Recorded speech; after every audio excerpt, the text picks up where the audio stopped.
Today is insulation. I say today is insulation. I've been doing insulation for weeks, bit by bit. When you see YouTubers making van builds, to me it doesn't make sense to just do one thing. They're doing it like that, I presume, just to try and make a video. So insulation video, or this video, or that video. But my insulation's been going in piece by piece as I'm doing some things. I'll come back and do a little bit of insulation. So a lot of it's done, but I'm just going to kind of show you around what I'm doing with the insulation. Definitely not a how-to video. Let's have a look. So if you saw my last video, you'll know that I pulled all the floor up and I cleaned it down and insulated the floor and relaid a new 12mm ply flooring.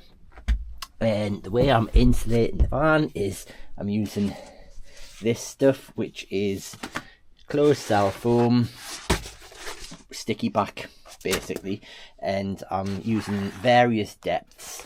On the floor I use 6mm through the ribs and then 10mm to cover the whole thing, giving me 16mm of insulation in a lot of places and then 10mm in other places. But that's not so bad on the floor. Bearing in mind, with it being an H1, so it's a low roof, I'm trying to maximise the space between the floor and the ceiling. So I didn't want the floor to be built up on battens because that would lose too much space. Talking about the ceiling, I'll show you what I'm doing here. So again, in the ribs I've been putting 6mm. You can see them going along there, so I've got a nice flat surface, and then I'm putting a nice thick 30mm on, so you can see where the 30mm's on now. So the ceiling's got 36mm of thick insulation in a lot of places. I can tell you now, we're into that time of year where it's really like when you come out, everything's wet with condensation. And I come into the van and most of it, like wherever this stuff is stuck to, it's lovely and dry, and these bits are wet. So it's really good at stopping the condensation. And then onto the sides, what I've been doing is putting 10mm on the big panels, as you can see there. And then on all of these little bits, I'm just covering them with 6mm or whatever I've got spare, really. As long as it's got something on, stops that cold surface from condensating. So I think the plan is to maybe try and cover all of the surfaces with this. Just been doing some test fitting here with a batten, and I think if I use 6mm, I can have it on there and still fit a batten on there, no bother, because it does squash down a little bit. So yeah, that's the plan, just get as much of the metal covered as I can.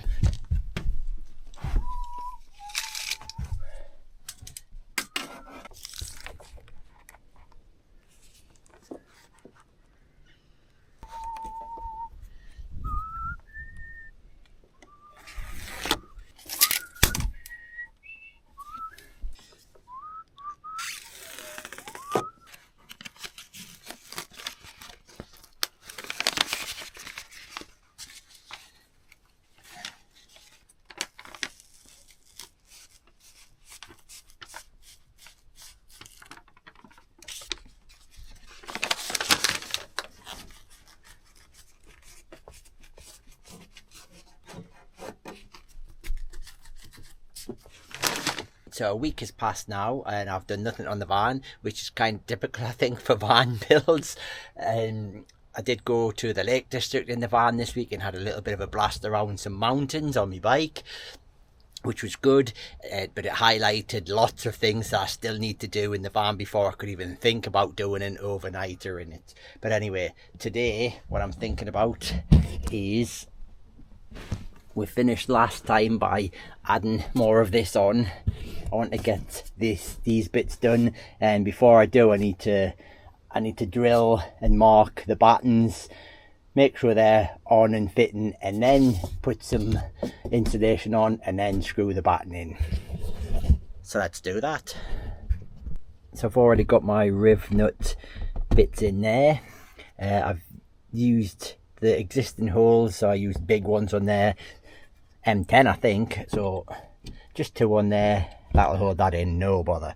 So what I'm going to do is I need to mark the holes onto the back of there.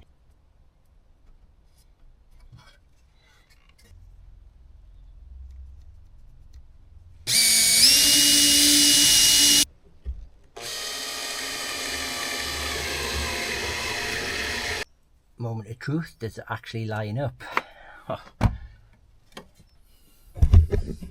So yes, it is going to line up. Doesn't matter if that's not 100% level because it's going to be hidden. It's just to fasten boards onto, isn't it? There'll be obviously vertical boards as well attached to these as well, so it doesn't have to be 100% level. So the plan is take this back off now. I know that that fits, and then cover this with closed cell foam.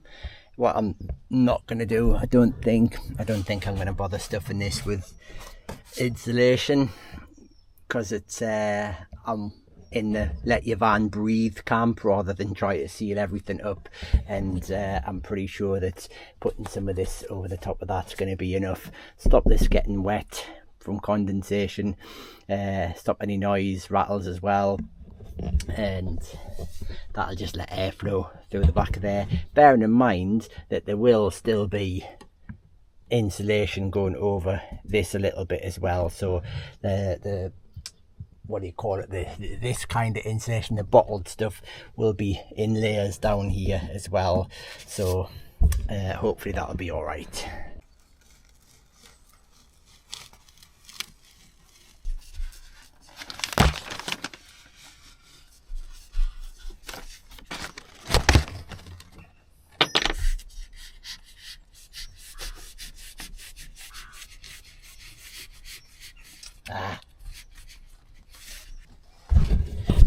This I am not bothered about being perfect. It just needs to be covering the metal. You can see there's a couple little gaps there. I'll just get a little bit and fill that in.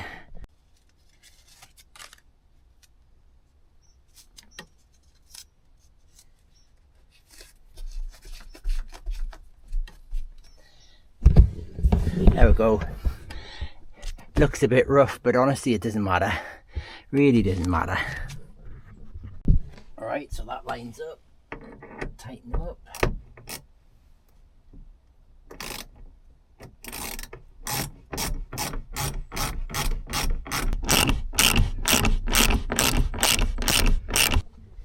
So as you can see, so that's the plan, is doing the rest of the van like that. So we'll get some good insulation behind the wood as well, and that's on there nice and solid. And then I can put my uprights anywhere I want, really. So I'm not going to bore you with filming all of that. I'll come back to you when these next ones are in. Right, so that's them ones in. Got to get this sorted out now. I've been putting this one off for a while, and the reason is got to take this rail off. I'll show you what I mean. So before it all gets fastened in, being advised to take this rail off, clean behind it, and then run a bead of silicone along here just to stop any water getting behind there and rusting it. So to do that, you need to take this one here out, which is a little bit awkward, and then close the door. Do not open the door again until you get it back on, but just literally take these nuts off. So now that one is out of there, this door has to stay shut, because if I take this off and open the door, then the door's just going to fall off. So that's all them 4 nuts come off really easy. It does stay in place, so you don't need somebody on the other side. Oh, look at the water. It's not too bad, to be fair. I think what I might do is not take that right out, because that might be a bit of a nightmare to get back in. So you can see how easy it is for water to get in there. I think what I'll do is just clean it off, run some silicone, push it back on, screw it in, bolt it back on. Giving that a clean, giving this a clean. Gonna put it back on and just run some silicone on it. I think what I might do is put these on, tighten it up first, check it, and then put the silicone on. I don't want to have to take it back off if I've put silicone on. Right, so it's hand tight. I've not tightened them up. Is it going to slide?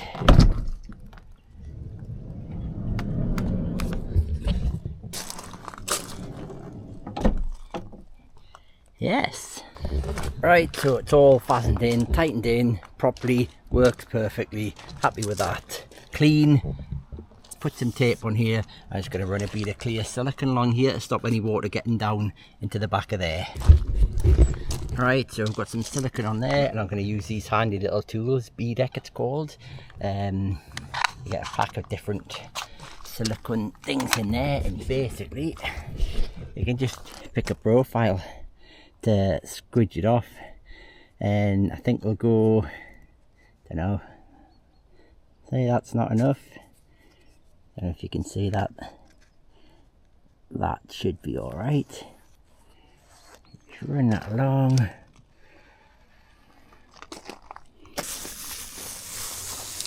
And there we go.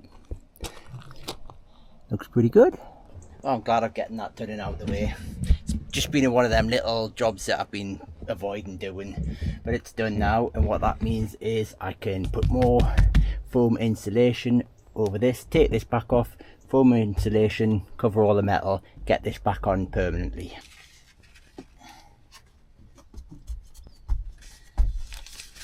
Right, I've got this back on, but I've had a bit of a disaster. So this one here wasn't going in properly. I over tightened it. It's broke the thing on the back now, so it won't go in or out.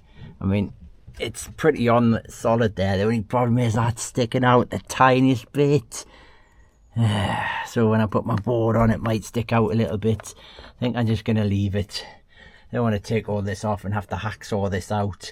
I'm still not going to get a fixing on it, so I think it should be alright. By the time I get all the other bits in, it'll strengthen it up anyway. Right, so I filled in a little bit more here. To be honest, I'm a bit fed up with it today. I haven't really done a lot, and I just feel like progress is so slow at the minute. Lining these holes up's a nightmare. I've run out of wood. I need to go get a load more of this wood because I need a one for up there, the bottom, up here, bottom along here. So I need about another 6 or 7 bits of wood, and not looking forward to getting them up. And these top ones, I've got to cut some weird angle in them. I don't know how I'm going to do that yet. I'm probably going to have to buy more tools. The amount of tools you have to buy to do this is huge. But I mean, it's getting there. I just wasn't expecting it to take quite as long. It's all these fiddly jobs. Like doing this today is taking us a good hour and a half just to get that done, which it shouldn't take that long if things go right, but nothing goes right. But I suppose it's done, and it's another little bit further forward. So I think, yeah, I'm just gonna leave it there for today, and then I'll have to go out and get some more wood. Alright, we're back for another day, and I've been and collected some more wood. So hopefully I've got plenty of wood now, and I'm going to carry on cutting, drilling and framing out these bottom sections first. And I've just come to this one, so obviously what I need to do is cut the size, which I've already done, work out where I'm going to secure it, take it back off, put some insulation on, secure it in for its final position. So it's been a good few days, in fact a good few weeks, since that last clip finished, where I was just about to start doing all of the framing, and I've getting it done. I didn't video it. It's not that interesting. Like I say, it's not going to be a how-to video. It's just like showing you how I'm getting on with the barn. But I will quickly show you what I've done. So as you can see, I've got all of the framing done, and now I've got, I would say, 90% of this foam stuck on now. It's stuck behind all of these, so that it's given really good coverage on anything that's going to be like cold metal, outer skin. It's been a faff on doing it. It's taken quite a while, but yeah, I've got there. And the way I've done it was, as you saw before, I was using riv nuts to fasten it to the metal, and then when I've put it onto here, I don't know how easy you can see it, I've just used brackets like that, just screwed in like that. I couldn't be bothered to use the pocket holes on that, and that's sturdy enough. That'll do. Once you get a sheet, your wood on there, it'll firm it up even more. So I'll just give you a quick look around it.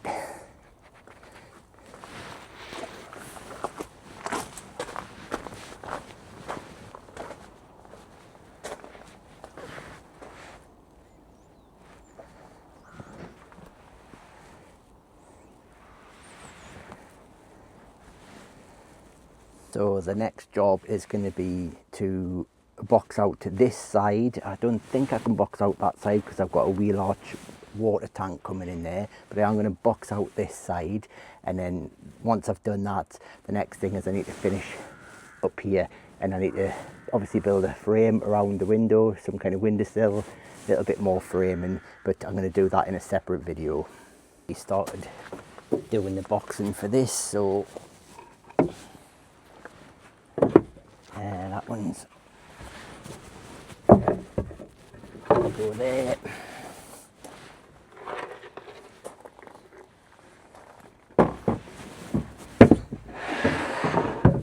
There.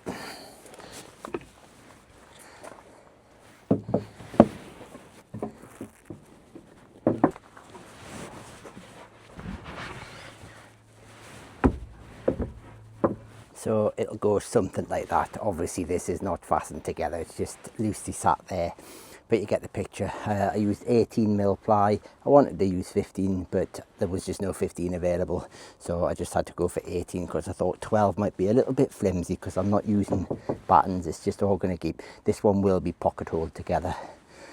So yeah, that is it for today's video. Hope you're enjoying the build, and we'll see you next time when we're going to tackle this.